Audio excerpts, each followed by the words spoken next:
छिटो बिहा नगर भनेको नि अब यस्तोहरू किनेर बोक्नुपर्छ हो नानीहरूको लागि खोइ केटाहरू हारपाती गर्छ अन्त यतै यो लानै पर्यो होइन आपा बहिनी त्यस्तोहरू सबै बोक्नु पर्यो त्यो ब्यागमा त एउटा त डल्लै आउने रहेछ है मोमो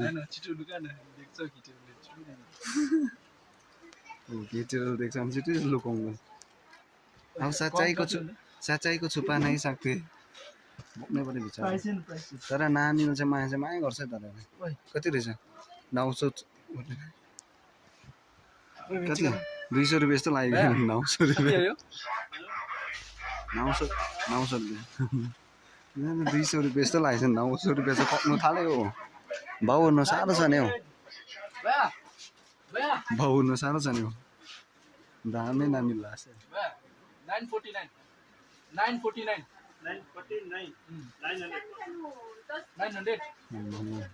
के गर्ने आधी खोलेर राखिदियो